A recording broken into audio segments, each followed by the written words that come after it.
Hi everyone, welcome to Agile Turkey Summit 2020. Let me introduce ourselves first. This is Yiğit and my partner. Fatma, hello everyone. We will be the session moderators for the next 2 amazing days. Moreover, we apologize for the technical issues you faced at the enrollment page. Where in the world and what time zone you are right now, we would like to say good morning, good afternoon, and good evening to all of you.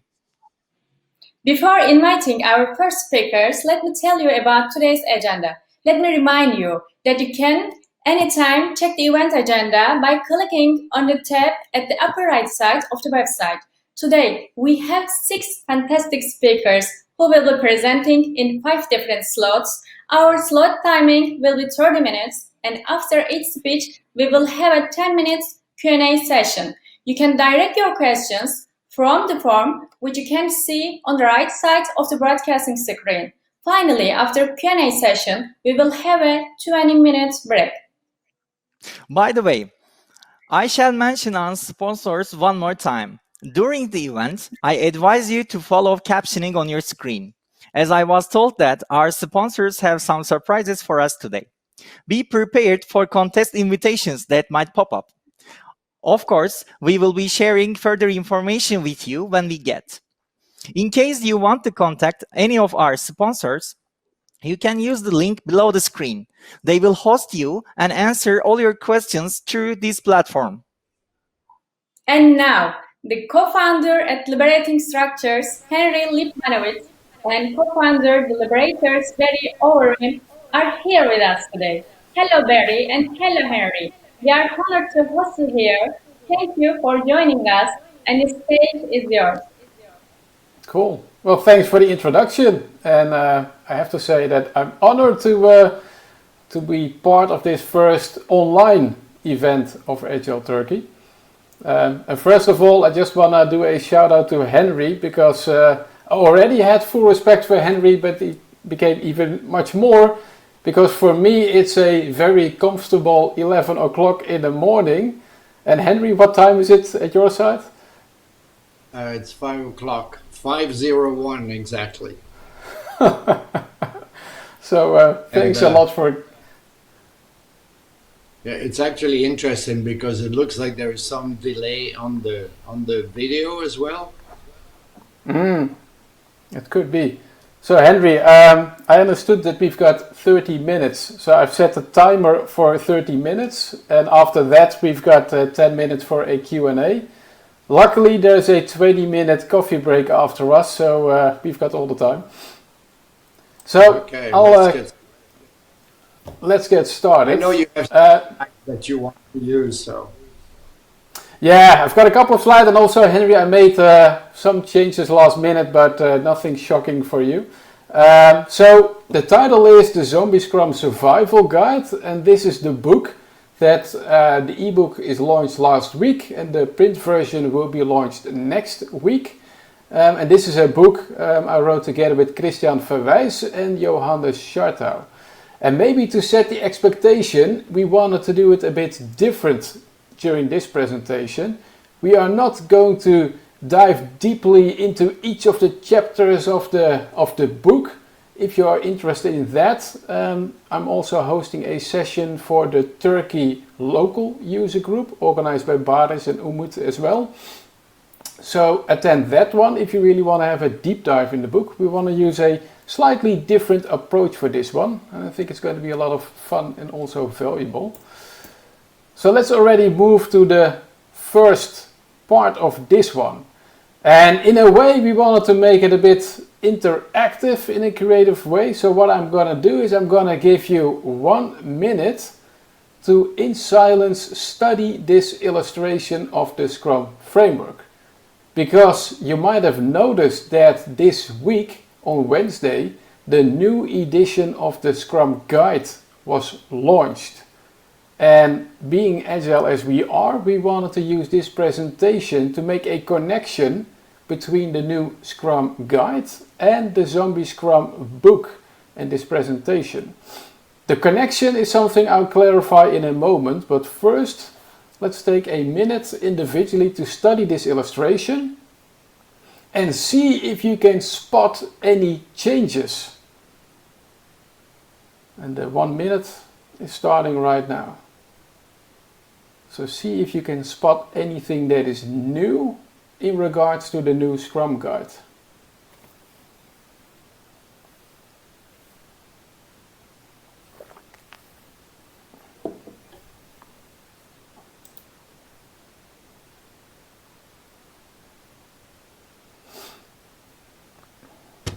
Okay, and if there would have been a chat, then I would have asked you to write down some of the things that you've noticed.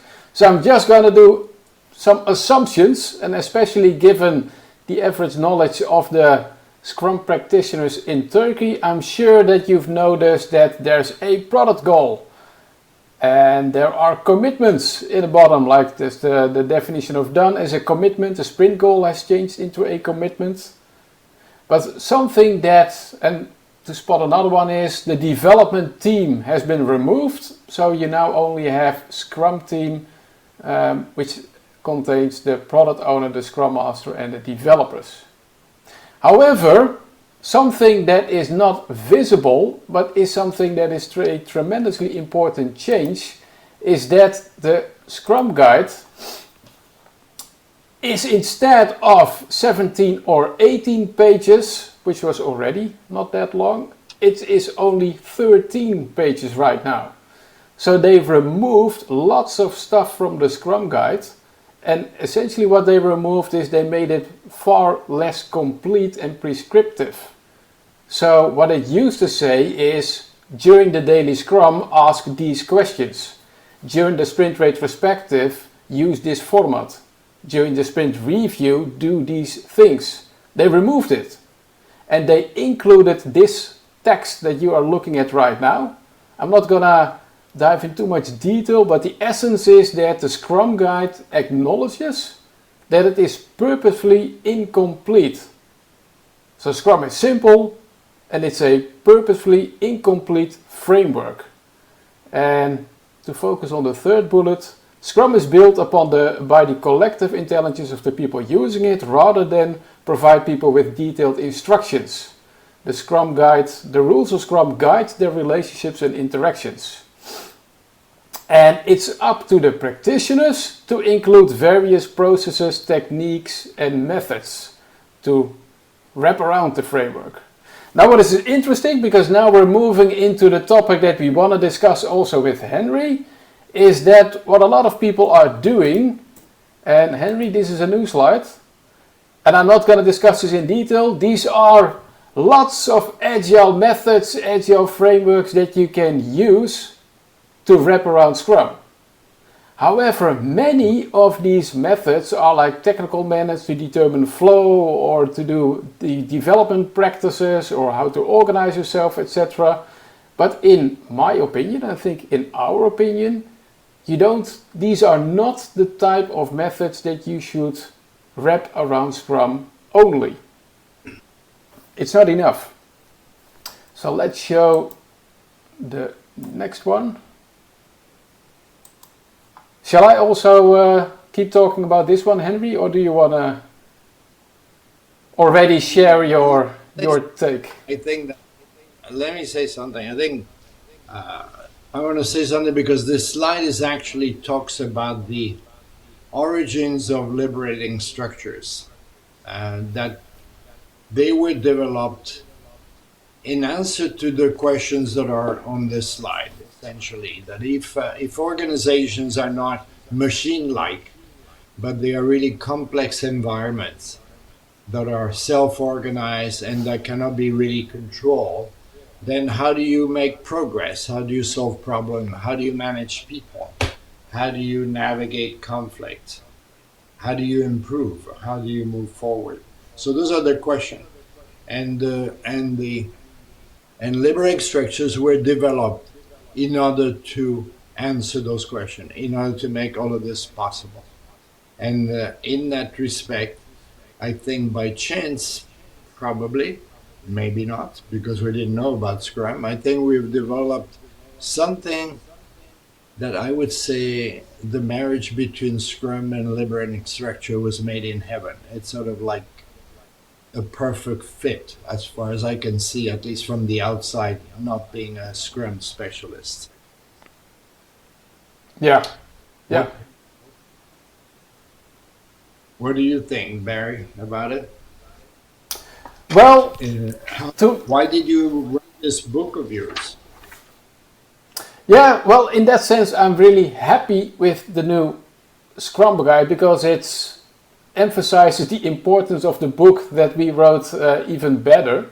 And if you're wondering, like, what's the book that we're talking about, I'll show you. This is the Zombie Scrum Survival Guide, and these illustrations, that's the left one, well, that's supposed to be me. Johannes Schertau from Germany in the middle, and Christian Verwijs on the right side, the guy with the curly hair. The three of us wrote the book because something that we've noticed already in the years that we've worked with teams and organizations is that Scrum as a framework isn't enough. But so far it wasn't acknowledged in the Scrum Guide itself. And what we saw happening is that a lot of teams and organizations discovered that Scrum itself wasn't enough. But what they started doing, and let me go back to this one, is what they started doing is, okay, let's try extreme programming. Let's try lean startup to include. Let's use Kanban to use for the metrics and to improve flow. Or if we need to scale, let's try large-scale Scrum so the entire organization can do Scrum. However, a lot of organizations still ended up with zombie Scrum. And the reason for that is that Scrum does not provide an answer on how to deal with these topics. It doesn't give you any direction in, okay, how are you gonna, if you stumble upon an impediment, and an impediment is a different word for a problem, how are you gonna solve it within your team? Or how are we gonna navigate tension or conflict if that occurs within our team? Or another example is Scrum says, okay, you should do a retrospective, and the purpose of a retrospective is to define improvements. But how do you define improvements? And that is something that's in essence the reasons why we decided to write the Zombie Scrum book. And maybe, Henri, that's also a question for you, because I think in this call a lot of complexity thinkers are also involved. Well, let's say, put it differently, a lot of people that have knowledge about complexity. Can you maybe share a bit of your background yourself, Henri? Also with the Plexus Institute, what you've done, etc. Yes, and I think that this slide, in a way, drives a little bit of the situation. I was involved when I retired in the creation of an institute that was called Plexus, that was devoted to circulating and developing ideas about using, let's say, principles and concepts from the study of complex systems, like living systems, like our body or the internet, etc., or and using those, what has been learned from understanding those to apply that to organizations on this, and so we did a pretty good job circulating the concept. But the problem that people had then is they love the idea, they love the concept, they agree with it. The organizations are complex, but now what do we do? So how do we answer all those questions? How do we solve problems? How do we manage, and so forth? And it's out of this that gradually liberating structures were developed to essentially create a collection of methods, or call them tools, or whatever you want to call them, or techniques that could be used in order to function in a way that is consistent with the idea that organizations are complex systems. So we call them liberating structures, They are very simple. They are very easy to use. Many of them take like 15, 20 minutes, half an hour to implement. And the reason why I think they fit with Scrum is because if you take them as a whole, liberating structures are unspecific. If you take the whole of them, all 36 of them, that it's a toolbox to do whatever you want with them. But each of them, on the other hand, is quite specific to address a particular purpose. And so you have this combination of something that is generic, but that is very tailored to whatever it is that you're trying to accomplish. So the one thing I want to add also is that in the process of doing this, one of the things that we became very conscious of is that nothing gets done when people work together. Actually, nothing gets done when you think without using structures. We are always using structure, nothing. And so the issue is, if we always use structures when we work, how do we choose the structure that we should use? And all structures are the same in terms of their components. And there, I put there a slide. There are 5 elements in every structure: an invitation, how participation is distributed, how groups are configured, how they are arranged, and the of steps and how time is allocated. And it doesn't matter what you do, you always use some structure that has those components. So when you do a presentation, you have those 5 components, where you have an open discussion, or you have a managed discussion, or you have a brainstorm. Those 5 elements are part of that structure or microstructure. And so once we understood that, we were able to build all the liberating structures around this by defining each one of those things very specifically and very clearly for each liberating structure. And that makes them very convenient to use because it is kind of a standard format, if you want. And so the more, when you start using some of them, it becomes very comfortable to use more of them, as long as you're prepared to take some chances and experiment. Is that a little bit what you wanted me to say, Barry, or Oh yeah, if I missed yeah. that matter? No, that's spot on. Yeah, and maybe. Yeah, go ahead, Henri. No, I was going to say that maybe get into some of the specifics as to why it fits with Scrum, and and maybe you can share some of your experience. And I'll just mention one thing, and that is that, my understanding of Scrum is that it involves lots of meetings, small meetings or larger meetings on a daily basis or weekly basis and so forth. And the problem with meetings is that most of us have never learned how to do good meetings. We're very good at doing bad meetings. And the reason why people hate meetings is because they are bad, not because meetings are something that is unlikable. And in fact, if you start having enjoyable meetings that are productive and fun and where people have great interaction and they feel safe to speak up, etc., people enjoy it.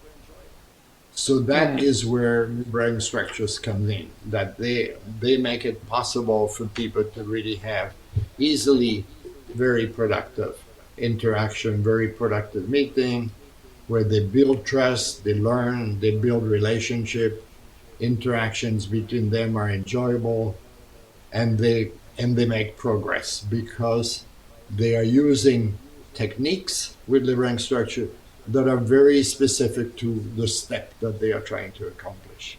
And liberating structures are designed around the idea that work should be broken down into steps. And for each step, you have to decide what are you trying to accomplish, and then you pick the method, the liberating structure that fits the step that you are trying to make progress with. So that, in that sense, I think they fit very well with the Scrum design or framework. Yeah, and I think my hunch is that for the 5 Scrum, for the, let's say, the 4 Scrum events, people see a logical connection with liberating structures. For example, during the daily Scrum, do a what, so what, now what? What is it that we have achieved yesterday? So what does it mean for our progress, the goal that we want to achieve? And now what are we going to do in order to make more progress today? However, and that's something that I think is a distinction between the Scrum books that are already out there. I think roughly you have Scrum books that describe the theory really well, but definitely do not describe how to use the theory. And you've got books that are the opposite, and they describe a lot of best practices. And that is, for example, use story points to estimate work, or use user stories to write down requirements. But that's the other opposite. And I think what we try to achieve with the book, The Zombie Scrum Survival Guide, is somewhere in the middle. It's the how-to part, but the precise detail, the outcome, of course, that's really up for the team and the organization for themselves to figure out. And to give a tangible example, self-management or self-organization is a very important part or characteristic of the Scrum teams. You should have self-managing teams in order to figure out for themselves how to do the work. However, it's in the Scrum Guide, but how do you get to a self-organizing or self-managing team? That answer is not so easy. So an example of something that we described in our book is an experiment, and the experiment is based on integrated autonomy. On one hand, and that's how we tweaked it, Henri, on one hand you want the Scrum team to be integrated into the organization as a whole, on the product that the organization is building, but on the other hand you also want to give them the autonomy to figure out for themselves, okay, but what's the best way for us to organize ourselves? So that's an experiment that we did with a Scrum team, integrated, and that's a liberating structure, to in a very tangible and specific way help them, okay, how can we become this self-managing team? So that fits right into, in fact, what liberating structures were designed for, because when you use liberating structure, the only thing that you control is the structure, the elements of the structure. But the content and the interaction and what is happening between the people is totally in the hands of the participants. So in a way, using liberation, you could say, creates the condition for self-organization to emerge naturally.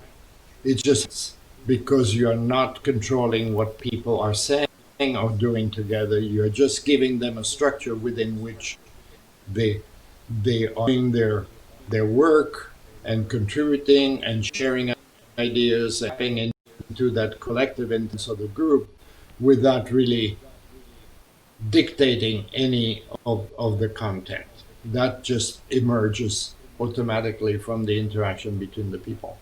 And the other thing that the structures do is that they eliminate authority and power, because you're bringing together a number of people and they're doing a lot of the work in small group and small interactions and so forth, which gives safe spaces for everybody to express themselves and to contribute.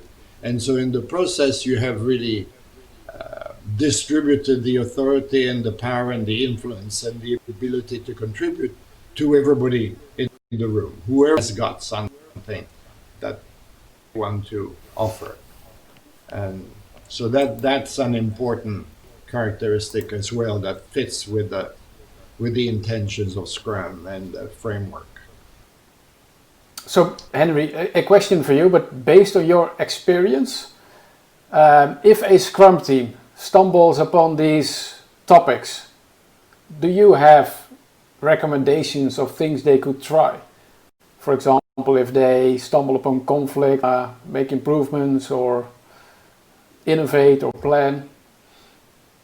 Well, there is a little bit of homework to do before you choose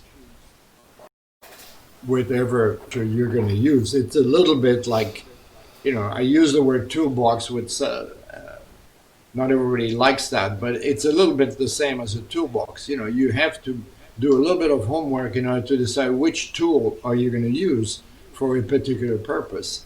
And so when you're talking about making progress, the two things, and maybe that's where the effort goes, the two things that people have to do is, first of all, to articulate what is the purpose of what we are trying to accomplish. And the second thing is, given that objective and that purpose, what is the first step?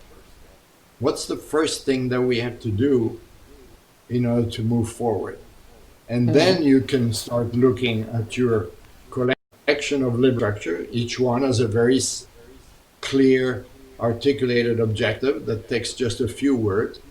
And you match that first step, what you're trying to accomplish, with one of the objective, one of the structure. And that tells you, okay, this is the structure that I can use for this purpose.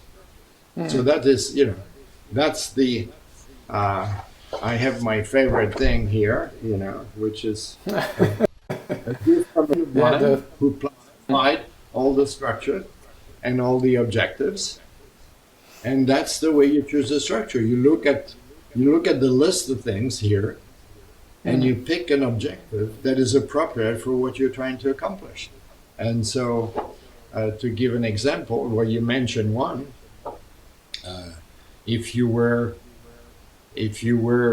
wanted to work and focus on purpose, you would pick a structure that's called 9Y. If you want to sort of find out what are things that we need to stop doing that are getting in the way of progress here, you would take a structure that's called TRIZ. And then you follow the description and you do it. And there's only one way to learn the liberating structure. Just do it. You don't have to wait until you become an expert. The way you become an expert is by doing it. It's a little bit like, the way you learn not to hit your finger with a hammer is use the hammer. And after hitting your finger a couple of times, you will have figured out what not to do. Yeah, exactly. And also, don't get overwhelmed with some of the liberating structures. Just give them a try, and by just doing it, you see that most of them are just easy to get started with. You just get it along the way. They just inspect and adapt, like Scrum people say. Yeah, the fear is always the unknown, and the fact that we talk about self-organization. If you want self-organization, you have to let go of control, meaning that you have to be prepared to not have any idea what's going to happen. And that is always something that makes many people uncomfortable, because maybe it's not going to work. Maybe it's going to be the wrong thing. Maybe. And one needs to get over that. That anxiety never disappears completely, but it's not very difficult to use those structures. Yeah. But to make it easier for people, in our book, we made it quite tangible. So we described the 4 key areas that Scrum has. Ship it fast, create value for stakeholders, etc., for example. And we described multiple experiments, in total like 40 experiments, to just give it a try. I think most of these experiments are based on liberating structures. And that's also, maybe we've got about 5 minutes left, Henri. It's maybe my key takeaway for myself. We were doing quite a lot of preparation amongst each other, and I learned a lot from that as well. For me, my personal takeaway is that, so what is positive about the Scrum Guide, well, you could say it's positive, is that it has even become less prescriptive, so it gives more freedom and opportunity to use Scrum the way it fits in your own team, in your organization. But I'm strongly convinced that the gap that Scrum purposefully leaves behind should be explored with liberating structures. And that's not because Henri is in this call and to give him some credit. It's my strong own personal practical experience that a team should explore this gap to make sense of it by using liberating structures. So for me, using it is not optional. And in a way, you don't have to use it, but I'm confident that much more zombie Scrum will appear in the world. Because a lot of people will end up with a version of Scrum that doesn't match their own characteristics. Yeah, and my it's not advice, but recommendation is to ask the question, which structure am I going to use? You don't have to use liberating structures, but you have to be clear about which structure you're going to use. Otherwise, you fall back into the habits. Let's have a discussion. Let's have an open discussion, or somebody's in charge and control the thing, and then 2 or 3 people talk and nobody else has a chance to contribute. Or, the meeting is organized in a way that is missing most of the people that really have something to say, because there's only a few people there, and you actually would need many more people that to participate. And if you do that, then you're really back to the issue, okay, if we have 20 people in the room or 30 people in the room, how do we do that so we give a chance to everybody to contribute? So I think this whole issue of structure is central to the question. That I am absolutely sure. You have to choose your structure. If you don't like liberating structures, fine. Use something else, but use a structure wherever it comes from. And that is absolutely at the heart of why meetings are bad. Yeah. Because the structures that are being used are not appropriate for what is trying to accomplish. Yeah. And I can already imagine that the questions will popping up like Scrum is a framework, and a framework is all about offering structure, right? I think we've already discussed that one, but I see that we've got 1 minute left, and then we're going to move into the Q&A. Is there anything else, Henri, that you would like to share at this point? There is one thing which I think is important, and that is 2 things. One of them is that using liberating structure builds trust between people. It changes the quality of their interaction. It changes the quality of their relationship. People discover, because they get so many opportunities, that they can actually help each other, listen to each other, depend on each other, and that kind of thing. So that's one thing. And the other thing is that a lot of liberating structure, if not all of them, are actually fun to use. People enjoy it. And so when you create those kind of conditions, the probability that you're going to do productive work becomes much higher. Because people enjoy it, they feel good, they feel safe, and they know what it is that they are trying to accomplish together, because they know the structure that they're going to use and the objective that they are trying to accomplish. And that changes everything. Amen. Amen to that. I think that was our time box. I'm not sure what's going to happen next. If we need to keep talking, or if that questions will appear.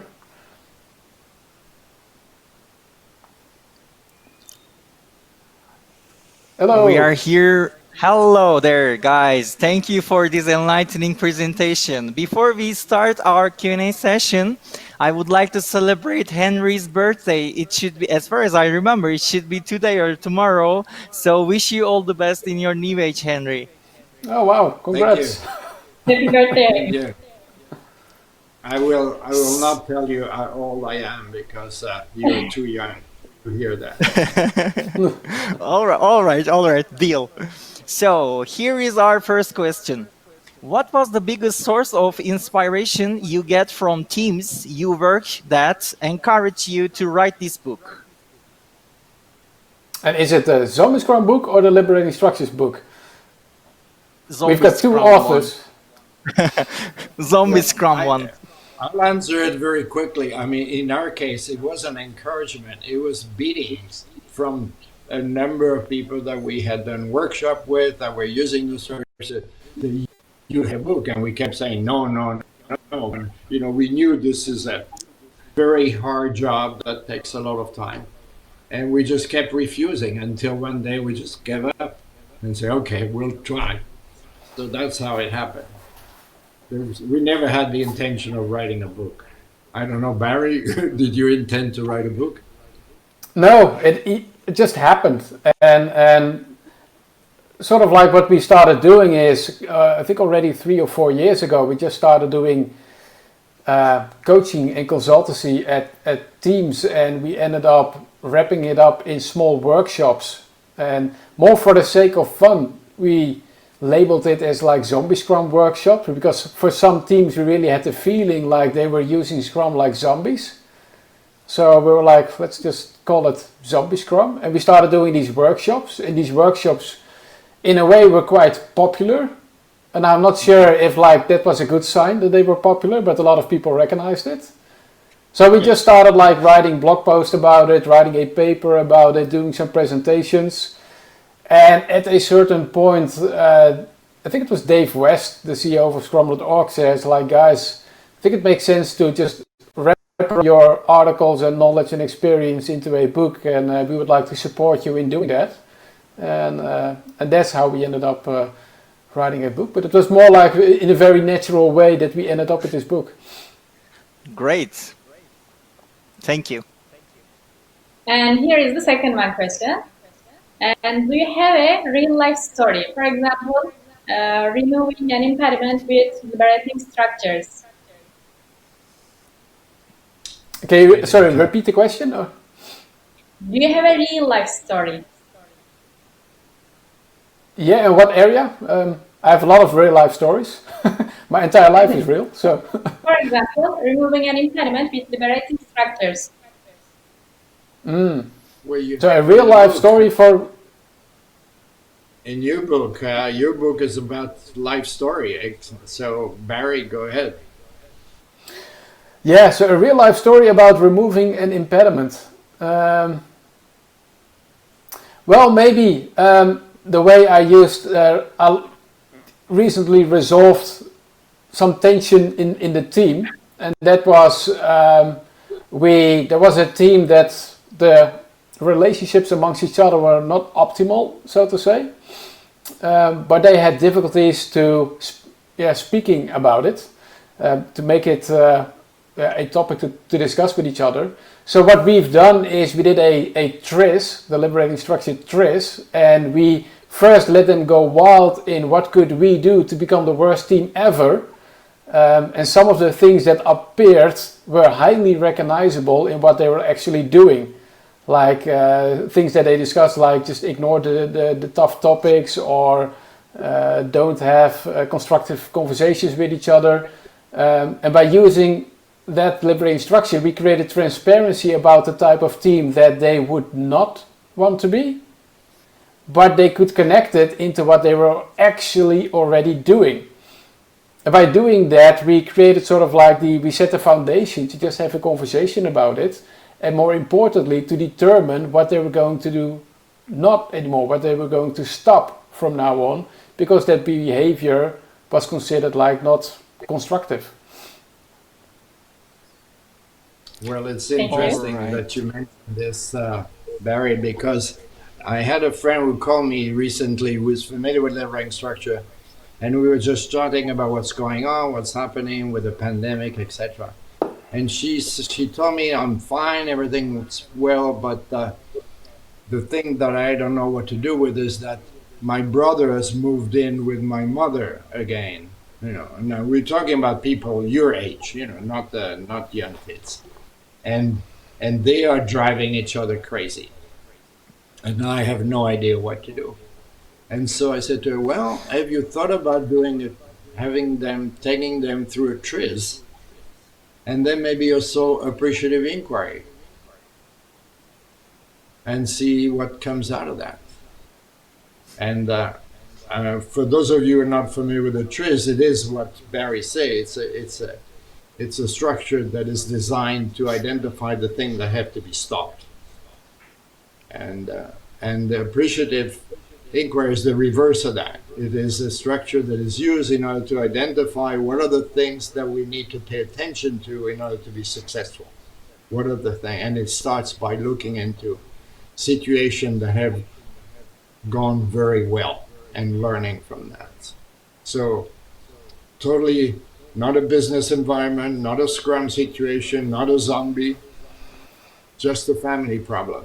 So those liberating structures are universal in that respect, because you can use them really for anything. It's more your own imagination and your own, appreciation of what they can do, and the recognition that we use structures all the time.